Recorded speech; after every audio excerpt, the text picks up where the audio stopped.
Manish Singh साहब, let's go straight across to Manish Singh साहब. He must be a very very happy man right now. जी, मनीष सिंह जी नमस्कार. Sir प्रणाम. नमस्ते sir. Sir कैसे हैं sir, कैसे हैं? क्या बात है सर. हाँ, अभी तो मुस्कान ऐसी है कि चेहरे से जा ही नहीं रही. कमाल हो गया. लेकिन एक चीज है, आपने पहले बोला था कि ये होने वाला है, असल में हो गया यार. हमें तो विश्वास नहीं हो रहा, ये कैसे हो गया? नहीं सर, आपको विश्वास था और आपने पहले चरण से ही हम लोगों की जब बात होती थी तो मैं कहता था कि जनता को भारतीय जनता पार्टी नहीं पहचान पा रही है. जनता बिल्कुल खामोश थी और जनता के अंदर वो खामोशी भारतीय जनता पार्टी की जो नीतियां थी, सिद्धांत थे, जो विचार थे, उसके खिलाफ गुस्सा था.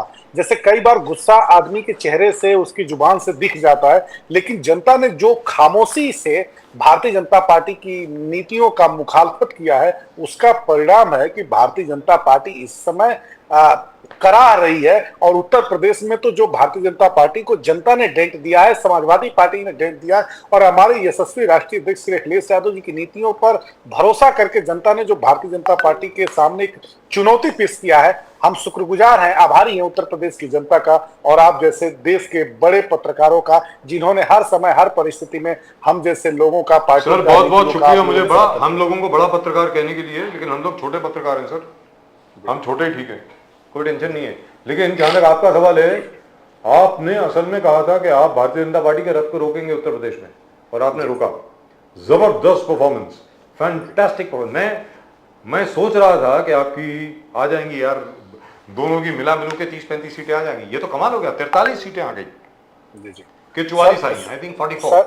सर भारतीय जनता पार्टी ने अगर हमारे साथ इस चुनाव में भी धोखा नहीं किया होता, मैं आपको बताऊं, प्रति विधानसभा आज के तारीख में भी हमारे 22 हजार, 25 हजार हमारी पार्टी के जो मूल वोटर है, कैडर वोटर है, उनके नाम काटे गए हैं. अगर वो नाम नहीं काटे गए होते, अगर हम इस तपती धूप में, जिसको कल चुनाव आयोग ने स्वीकार किया कि हमको इतना लंबा चुनाव नहीं कराना चाहिए था, 1 महीना पहले ही हमें इस चुनाव को खत्म करना चाहिए था, अगर ये चुनाव का चरण का जो समय था वो छोटा रहा होता, तो भारतीय जनता पार्टी पूरी तरह से देश में पूरी तरह से सुफरा साफ हो गया होता. खास करके उत्तर प्रदेश में तो इनकी स्थिति, मतलब दहाई के अंदर भी ये लोग आ गए होते.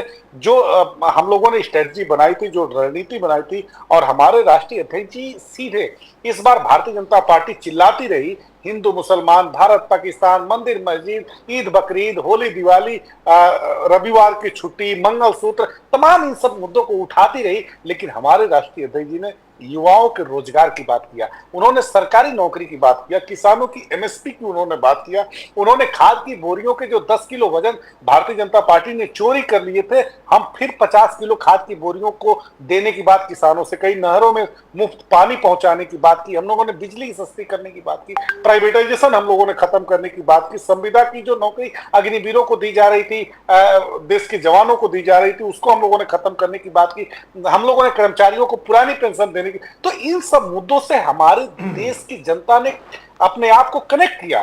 खास करके उत्तर प्रदेश में हमारे राष्ट्रीय अध्यक्ष जी पर लोगों को भरोसा था, इसलिए कि 12 से लेकर के 17 तक का जो कार्यकाल था श्री अखिलेश यादव जी का, उन्होंने जनता के मुद्दों को जो कहा था 2012 के पहले, उसको पूरा करके उन्होंने दिखाया था. तो सर मैं सिर्फ इतना कहना चाहता हूं कि आप लोगों का भरोसा हमेशा समाजवादी पार्टी के कार्यकर्ताओं पर, नीतियों पर और नेता पर बना रहेगा. तो हम बहुत अच्छा आने वाले समय में अखिलेश यादव जी ने सवेरे सवेरे ट्वीट कर दिया कि किस प्रकार से आपके प्रमुख कार्यकर्ताओं को पुलिस ने नजर हाउस अरेस्ट करना शुरू कर दिया था. तो क्या ये क्या क्या था? बिकॉज आप फोटोज भी भेजे, वीडियोस भी अखिलेश यादव जी ने ट्वीट कर दिया, तो उस चीज पर जरा हाईलाइट कीजिए, क्या हुआ एग्जैक्टली? प्रमुख कार्यकर्ताओं को प्रशासन ने हाउस अरेस्ट कर दिया. देखिए, आज पूरे उत्तर प्रदेश के 80 लोकसभा क्षेत्रों में आप जहां पर भी मतगणना हो रही है, हमारी पार्टी के प्रत्येक जनपद में 50-50 हजार, 60-60 हजार हमारी पार्टी के एक्टिव वर्कर इस समय भी जिला मुख्यालय पर डटे हुए हैं. इसलिए कि हम लोगों ने 2022 में धोखा खाया है. हम लोग भारतीय जनता पार्टी के चाल चरित्र और चेहरे को जानते हैं, शासन प्रशासन की जो मिशनरी ताकत है उसको हम पहचानते हैं. इसलिए जनता की जो ताकत होती है, जनता का वोट हम जाया होने नहीं देना चाहते.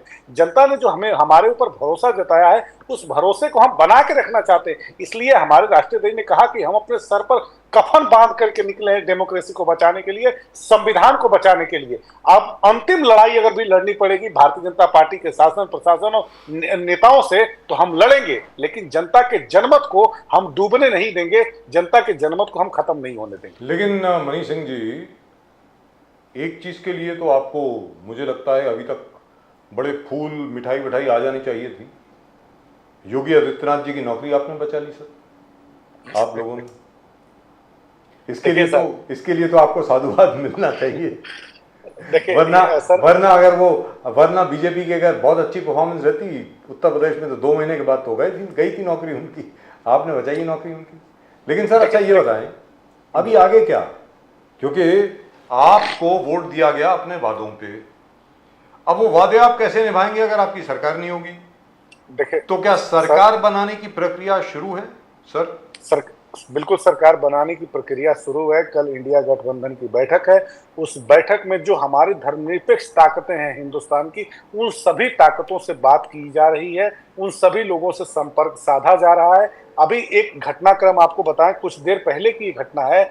बिहार के मुख्यमंत्री नीतीश कुमार जी से मिलने वहां के उप मुख्यमंत्री गए और नीतीश कुमार जी ने मिलने से मना कर दिया। और नीतीश कुमार जी एक धर्मनिरपेक्ष और समाजवादी आंदोलन से निकले हुए नेता हैं। वो जानते हैं कि देश की सत्ता इस समय किन ताकतों के हाथ में है। उसी तरह से टीडीपी के जो मुखिया हैं, हम इस बात को लेकर के आश्वस्त हैं कि अगर देश को बचाना है तो देश की जो धर्मनिरपेक्ष ताकतें हैं, समाजवादी ताकतें हैं, उन ताकतों को आना पड़ेगा साथ में। इसलिए कि ये एक बहुत बड़ा अवसर हिंदुस्तान की जनता ने दिया है। हम यहाँ से डेमोक्रेसी को, हम यहाँ से संविधान को बचा सकते हैं। देश का जो लोकतंत्र खतरे में पहुंच चुका है, उसको हम लोगों को बचाने का ये एक ऐसा अवसर है। खासतौर पर मैं ये कहना चाहता हूँ कि अंतिम अवसर है, इसको बचाने के लिए सबको साथ में मनीष सिंह जी, दिल्ली बीजेपी हेडक्वार्टर्स में ऑलरेडी विक्ट्री का पूरा एक जबरदस्त सेरेमनी चल रहा है। प्राइम मिनिस्टर खुद पहुंचे, मोदी जी वहां पर बोले कि मैं पूरे देश के इलेक्टोरेट को धन्यवाद देना चाहता हूं कि आपने बीजेपी और मुझे 3rd टर्म एनडीए को दे दिया है, 3rd टर्म रूल करने के लिए। और उससे ट्वीट के तुरंत बाद अमित शाह ने ट्वीट कर दिए कि मुबारक हो प्राइम मिनिस्टर मोदी जी की, आपका 3रा टर्म शुरू हो गया, एनडीए का 3रा टर्म शुरू। यानी एवरीथिंग ऑलरेडी प्लान्ड है 3rd टर्म के लिए। ऑलरेडी इन्होंने अगर कह रहे कि एनडीए को 3rd टर्म दे दिए, लोगों को धन्यवाद दे रहे, तो पूरे एकदम क्लियर कट है कि मोदी जी 3rd टर्म लेने वाले। तो फिर ये कैसे फिर अलग होगा? आप जो सोच रहे हैं कि सब लोग आगे मिलेंगे, ये करेंगे, वो करेंगे, डेफिनेटली वो चंद्रबाबू नायडू जी और नीतीश कुमार जी और 2 लोग आपके साथ भी आ गए तो फिर आंकड़ा बनता नहीं है। मनीष सिंह जी, नहीं, आप अगर उनके आंकड़ों को कैलकुलेट करेंगे, आप पप्पू यादव जी को मत छोड़िए। पप्पू यादव जी ने पूर्णिया से निर्दल चुनाव बिहार में जीते हैं। हाँ, एक बात जरूर है कि हमें आरजेडी से जो उम्मीद थी बिहार को लेकर के, आरजेडी वो परफॉर्मेंस नहीं कर पा रही है जो हम लोगों को उम्मीद और वहां से अपेक्षाएं थी। कांग्रेस पार्टी को भी जो हमें उम्मीद थी कि वहां से बेहतर रिजल्ट आएगा बिहार से, वो नहीं आ पाया है। लेकिन एक बात जरूर मैं कहना चाहता हूं कि हिंदुस्तान के जो बेहतर भविष्य की हिमायती लोग हैं, वो चाहते हैं कि हिंदुस्तान में सत्ता बदले। इसीलिए जनता ने इतना बड़ा जनादेश भारतीय जनता पार्टी के खिलाफ दिया है। एक बात प्रदीप जी, और दूसरी बात सर, सबसे महत्वपूर्ण बात है कि मोदी जी जश्न मना रहे हैं, लेकिन उन बैठे हुए कुर्सी पर जो चेहरे हैं, भाषण देते हुए जो मोदी जी के चेहरे हैं, उस चेहरे की भाव भंगिमा को अगर आप समझने की कोशिश करेंगे तो चेहरे पर 12 बज रहा है। चेहरे पर वो ताजगी और वो तेवर नहीं दिखाई दे रहा है जो आज के पहले हुआ करता था। ये जनता का जनादेश है जो बड़े बड़े सुरमाओं को उत्तर प्रदेश में 6 केंद्रीय मंत्रियों को हार का सामना करना पड़ा है। और हमारी तो आप बजाज सर से पहले भी इस बात पे बात हुई थी। बजाज सर बहुत बार पूछे कि अमेठी का बताओ कि अमेठी क्या रहेगा, तो मैंने हमेशा कहा है कि किशोरीलाल शर्मा जी एक बहुत व्यवहारिक पॉलिटिकल वर्कर है और वो अमेठी और रायबरेली की एक एक बूथ की कार्यकर्ताओं के नब्ज को जानते हैं, कार्यकर्ताओं को पहचानते हैं और वहां की जनता से जुड़े हुए हैं। और हमारा जो बूथ मैनेजमेंट था, हमारे राष्ट्रीय अध्यक्ष श्री अखिलेश यादव ने 22 का चुनाव हारने के बाद से 1,62,000 जो बूथ है उत्तर प्रदेश में उन बूथों पर हमारी पार्टी के लोगों ने मीटिंग की, बैठक किया, हम लोगों ने कार्यकर्ताओं का मजबूत धड़ा तैयार किया और अमेठी और रायबरेली जो परिणाम आया है, इसी परिणाम का हमारी मेहनत का, हमारी पार्टी के बूथ संगठन का जो नतीजा है वो देखने को मिला है। स्मृति ईरानी जी बहुत बड़ा बड़ा बयान दे रही थी, ओम प्रकाश राजभर जी रात दिन बयान हमारे खिलाफ देते थे, संजय निषाद जी रात दिन बयान देते थे, अनुप्रिया पटेल जी धारा परवाह हमारे खिलाफ व्यक्तिगत टिप्पणियां करती थी। ये सुरमा कहाँ चले गए? इन सुरमों के चेहरों की जो ताजगी है वो अब दिखाई नहीं दे रही है। इसलिए और आपने हमारे मित्र को भी हरवा दिया सर, कृपा शंकर सिंह साहब, वो भी पीछे रह रहे हैं, तकरीबन 1 लाख वोट से पीछे हैं। सर वो बात मैंने पहले ही आपसे कही थी कि वो पैरासूट से लाए गए उम्मीदवार है। वहां की चूंकि जौनपुर एक बहुत ही वहां की जो पब्लिक है ना वो बहुत एक हर चीजों पे बहुत ध्यान रखती है, और वो कृपा शंकर सिंह जी ने वो सिर्फ सांसद बनने नहीं आए थे, यहाँ की राजनीति को प्रभावित करने के लिए आए थे। लेकिन वो जो चक्र उनका था, कुचक्र था, उसमें वहां की जनता नहीं फंसी और वहां की जनता ने इतनी महान कृपा किया कि कृपा शंकर सिंह को हरा करके उत्तर प्रदेश के जो कुचक्र में फंसाने वाली नेतृत्व करने वाले लोग थे उनको हरा करके उत्तर प्रदेश को खैर बचा लिया। इसका मतलब ये हुआ कि जो ठाकुर राजपूत समुदाय ने जो प्रण लिया कि हम या तो भारतीय जनता पार्टी का बहिष्कार करेंगे या उसके खिलाफ वोट देंगे, वो बहुत काम में आया। कहने का मतलब ये जी बिल्कुल सर। अब बजाज सर, पहले चरण से लेकर के और उत्तर प्रदेश के अंतिम चरण तक ठाकुरों ने, चूंकि गुजरात में पगड़ी उछाली गई, भरे समाज में कभी भी सामाजिक रूप से किसी भी जाति का अपमान किया जाएगा तो वह जाति बदला लेती है। उसके बाद से यादवों के घरों पर योगी आदित्यनाथ जी बुलडोजर भेज देते थे, मुसलमानों के घर पर बुलडोजर भेज देते थे, जिस तरह से मोस्ट बैकवर्ड कम्युनिटी के आरक्षण को प्राइवेटाइजेशन ला करके खत्म कर रही थी भारतीय जनता पार्टी। क्या पढ़े लिखे समाज के जो लोग हैं वो नहीं जानते हैं कि भारतीय जनता पार्टी किस तरह से हमारा नुकसान कर रही है? और दलित वर्ग, छुआछूत, आज के जमाने में 21वीं से 22वीं सदी में हम प्रवेश कर रहे हैं, आज भी छुआछूत देखने को मिल रहा है। राष्ट्रपति महोदया नहीं जा सकती है मंदिर का उद्घाटन हो। और बजाज सर, आपने पहले भी एक बात कही थी कि मंदिर का जो अपूर्ण उद्घाटन किया गया उसका भी भारतीय जनता पार्टी को खामियाजा भुगतना पड़ा। भारतीय जनता पार्टी के जो टुच्चे नेता हैं, मैं एक शब्द कह रहा हूं, टुच्चे नेताओं ने हमारे धर्मगुरुओं, हमारे शंकराचार्यों के खिलाफ जिस अभद्र भाषा का प्रयोग किया, जिस अभद्रता के साथ उनके साथ व्यवहार किया, उसका प्रतिफल है कि अयोध्या जैसी महत्वपूर्ण सीट भारतीय जनता पार्टी के हाथ से चली गई। दुरुस्त बात है। और आपने जो बात करी ठाकुर राजपूत, ठाकुर राजपूत समाज की, उसका प्रभाव जो है राजस्थान में भी देखने को मिला है सर। जहां पर पहले 100% सीट्स लेकर के आई थी भारतीय जनता पार्टी, इस बार सिर्फ 14 सीट जीत पाई है, 8 सीट कांग्रेस को गई है। नहीं बजाज सर, बिल्कुल आप सही कह रहे हैं।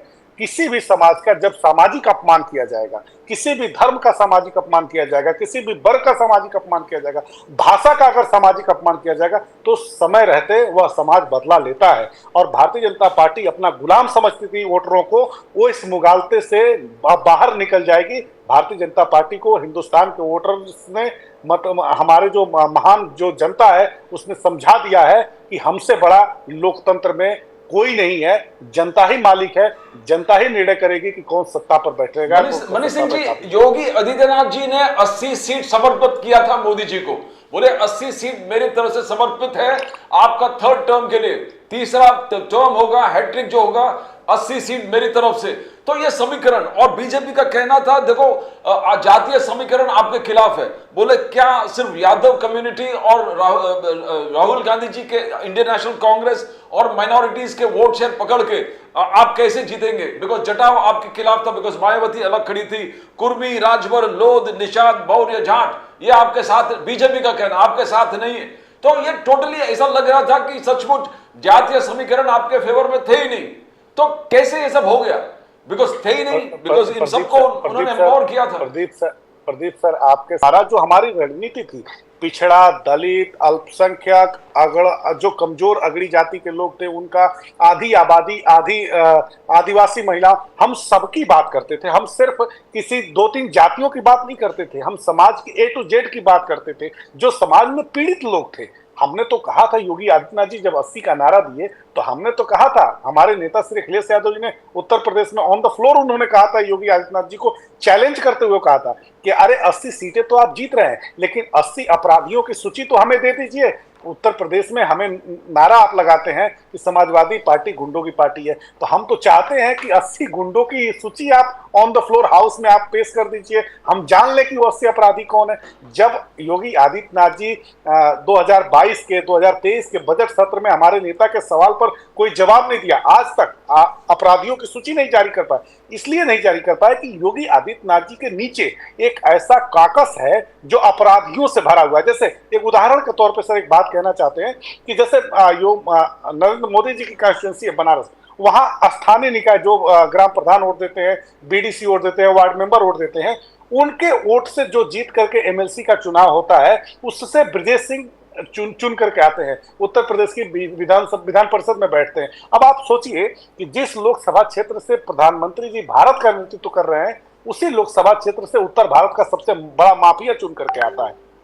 तो आप सोचिए ना कि जो माफियाओं की एक सबसे बड़ी फहरिस्त है वो भारतीय जनता पार्टी, जैसे अभय सिंह है फैजाबाद के, अभय सिंह के ऊपर कितने गैंगस्टर गुंडा तमाम आपराधिक मुकदमे दर्ज है। हमारे साथ जब थे तो कहा जाता था कि समाजवादी पार्टी के गुंडे विधायक है, और वही राज्यसभा में उनको वोट दे दिए तो भारतीय जनता पार्टी को कोई तकलीफ नहीं। तो जनता मानती है और महसूस करती है कि भारतीय जनता पार्टी की कथनी करनी में बहुत बड़ा विभेद है। और सच जो वादा सरकार जनता से करेगी, अगर जनता के मुद्दों पर खरा नहीं उतरेगी, युवाओं को ठगने की कोशिश करेगी, छात्रों को ठगने की कोशिश करेगी। अब देखिए ना, सबसे बड़ा दुर्भाग्य क्या है कि अंग्रेजों के जमाने में भी पढ़ने लिखने की चीजों पे टैक्स नहीं लगता था, लेकिन आज के समय में अगर आप कॉपी खरीदते हैं तो भी आपको टैक्स देना है, जीएसटी देना है, रबड़ खरीदते हैं तो भी आपको टैक्स देना है, पेंसिल खरीदते हैं तो भी टैक्स देना है, पेन खरीदते हैं तो भी टैक्स देना है, स्टेशनरी की कोई चीज खरीदते हैं तो भी टैक्स देना है, और खाने पीने वाली की दूध पर हमको जीएसटी देना पड़ता है, दही पर जीएसटी।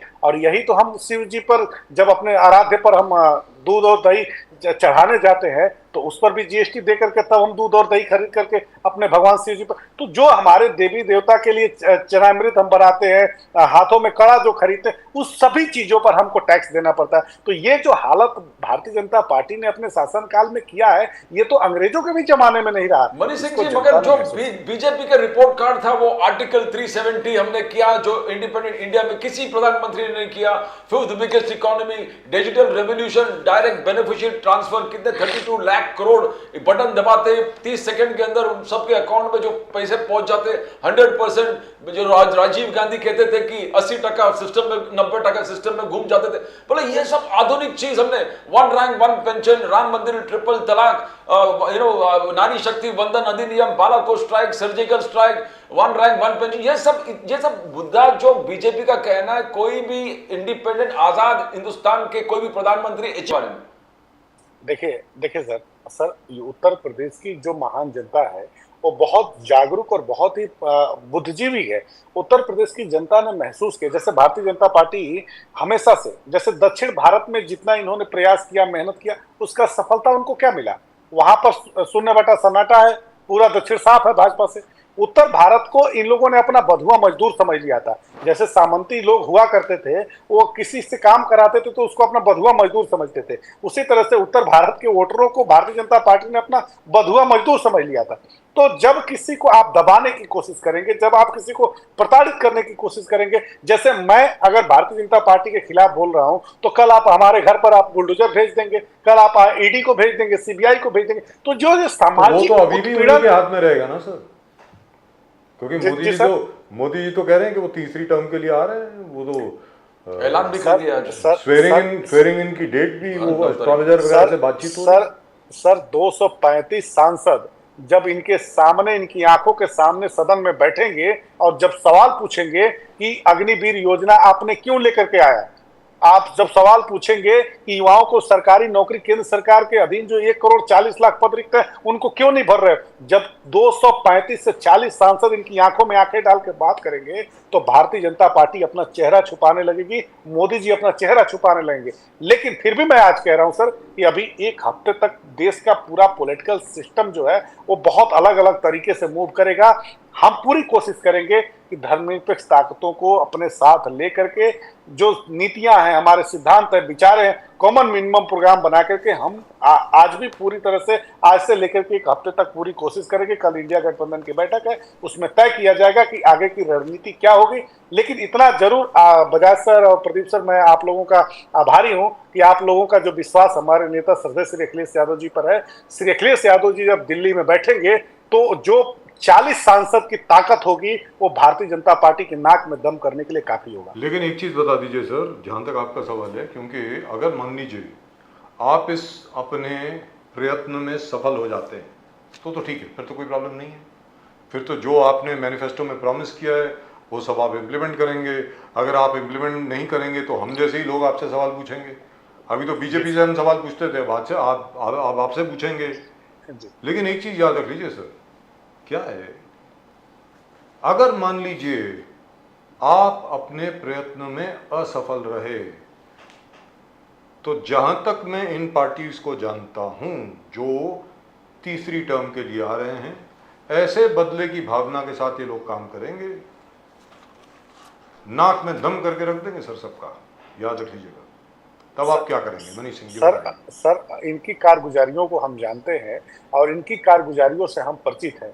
हम सर आपको सिर्फ इतनी बात कह करके आश्वस्त कर रहे हैं कि हम लोग लड़ने वाले लोग हैं, आंदोलन से निकले हुए लोग हैं। हमारे यशस्वी नेताजी ने जब 5 नवंबर 1992 को हमारी पार्टी का गठन किया बेगम हजरत महल पार्क में, तो जिस पार्क में उन्होंने पार्टी का निर्माण किया, उस जो वुमेन्स थी, जो महिला थी, वो एक फ्रीडम फाइटर थी। वहां पर हम लोगों ने, उनके नाम पर जो पार्क बना था, उस पार्क में हम लोगों ने पार्टी का गठन किया और सांप्रदायिक शक्तियों से कभी समझौता नहीं करने का हम लोगों ने सिद्धांत बनाया। चूंकि आप सर नेताजी को बेहतर जानते थे हमसे, हम लोगों से बेहतर आपको पता है कि नेताजी किस माटी के नेता थे, तो हम लोग वहां से इस पार्टी को लेकर के आए। हमारे राष्ट्रीय सर प्रदीप सर, आप और प्रदीप सर दोनों लोग जानते हैं सर, अभी इसी चुनाव में एक मंदिर में हमारे राष्ट्रीय अध्यक्ष जी गए थे, वहां पर भारतीय जनता पार्टी के लोगों ने क्या किया? जैसे ही हमारे राष्ट्रीय अध्यक्ष जी मंदिर से बाहर आए, मंदिर की पूरे फर्श की पानी से धुलाई की गई, दूध गिरा करके धुलाई की गई। ये सब सामाजिक अपमान नहीं है क्या? हमारी पार्टी का जो समर्थक है, जो वोटर है, वो ये महसूस नहीं करता है कि आप हमें किस नजर से देखते हैं? हमें छुआछूत के भेदभाव से देखा जाता है। जब भी सामाजिक अपमान किसी का किया गया है, सामाजिक रूप से तिरस्कृत उसको किया गया है, तो उस समाज ने बदला लिया है और उसी बदला लेने का परिणाम है कि आज भारतीय जनता पार्टी की दुर्दशा हुई है। और सर जो बात आप कह रहे हैं कि भारतीय जनता पार्टी बदला लेगी, हम लोग, मैं फिर एक बार कह रहा हूं सर कि हम लोग लड़ते हुए दिखेंगे, संघर्ष करते हुए दिखेंगे और भारतीय जनता पार्टी की आंखों में आंखें डाल करके, मैंने पहले भी सर कहा है कि 28,000 से ऊपर इन 10 वर्षों में हमारी पार्टी के मजबूत कार्यकर्ताओं, नेताओं के ऊपर गैंगस्टर लगाया गया, गुंडा क्लब लगाया गया, अपराधी बना करके उनको जेल में डाला गया। उसके बावजूद हमारे कार्यकर्ता नहीं टूटे। और आज भी कह रहा हूं कि भारतीय जनता पार्टी जो युक्ति लगानी है लगा ले, जो करना है कर ले, लेकिन आने वाला समय भारतीय जनता पार्टी को हम लोग जीना हराम कर देंगे और एक एक किए गए वादे को पूरा कराने के लिए हम पूरी कोशिश करेंगे, धरना प्रदर्शन करेंगे, आंदोलन करेंगे और जिस भी हद तक जाना पड़ेगा, सड़क से लेकर के सदन तक, इनसे लड़ेंगे। क्या बात है, क्योंकि 2 राज्य हैं सर जहां पर आप भारतीय जनता पार्टी को रोक दिया गया। एक तो आपका उत्तर प्रदेश और एक जहां पर हम लोग अभी हैं महाराष्ट्र। महाराष्ट्र ने और उत्तर प्रदेश ने भारतीय जनता पार्टी के रथ को रोक दिया कि भाई अब रुक जाइए, अब आराम से रहिए, अब जरा काम कीजिए। कहने का मतलब ये हुआ, अगर मान लीजिए मोदी जी की सरकार आ जाती है, अब उनको कोalition में काम करना है, आखिरी सवाल है मेरा, अब उनको कोalition में काम करना पड़ेगा। कोalition में काम करने के वो आदी नहीं है, हमेशा उनके पास मेजॉरिटी रही है, तो उनको अपना वर्किंग स्टाइल जरा चेंज करना पड़ेगा। आपको लगता है कि वो बदलेंगे? सर उस बदलाव की आहट को आप आज ही से देख सकते हैं।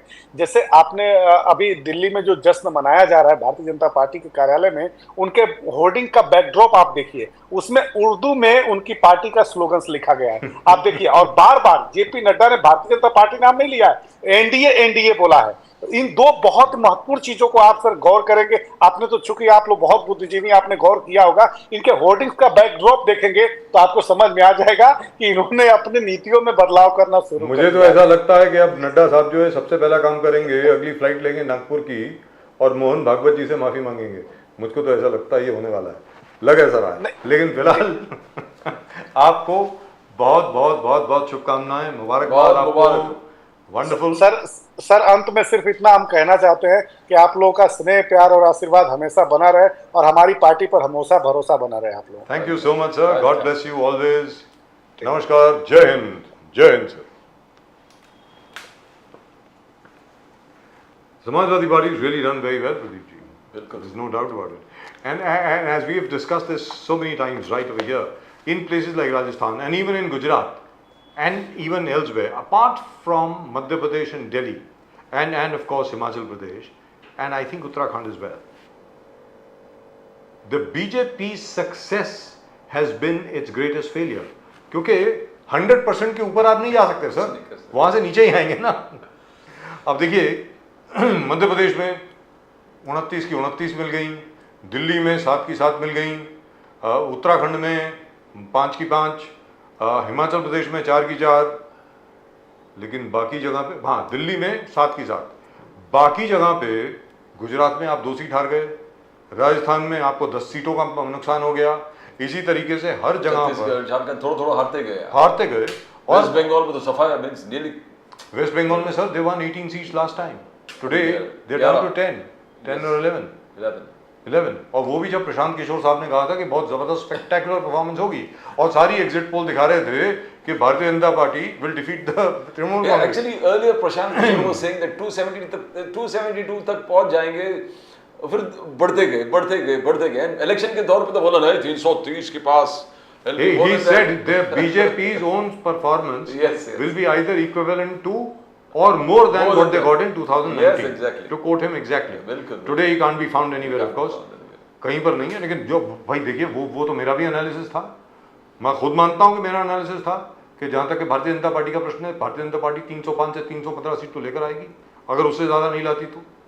I was wrong, the people decided otherwise, but we didn't discuss one thing, Pradeep ji.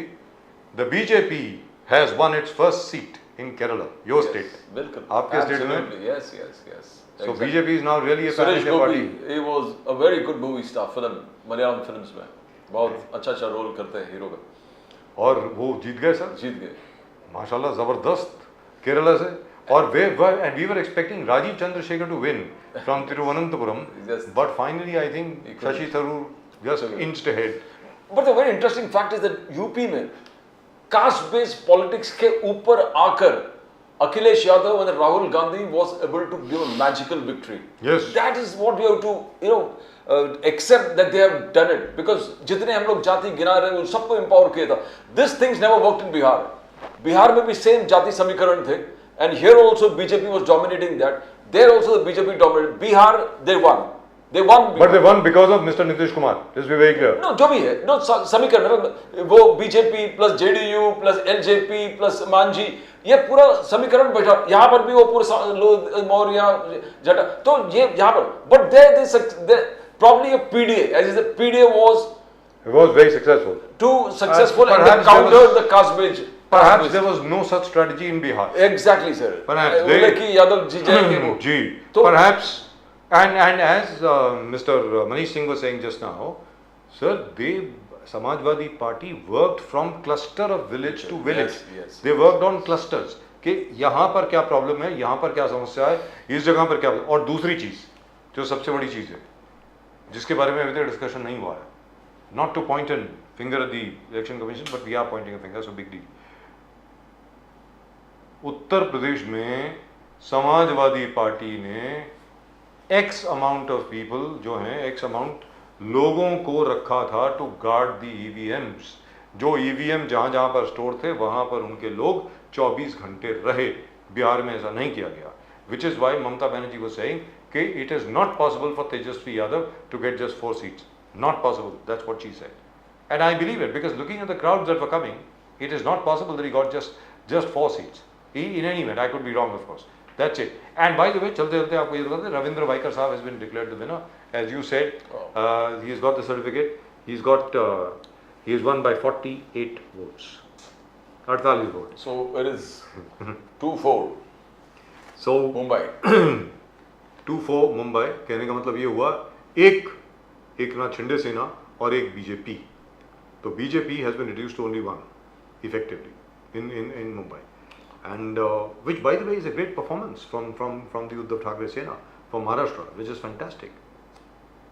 So Eknath Shinde wins one more seat. One more seat. So He goes to 8. he goes to 7 7 or 8, I think. Yes. वो पहले 6 थे, वो 7 पे हो गए. तो मतलब 7 जो आ रहा था, I think they had already included Mr. Vaikar in that.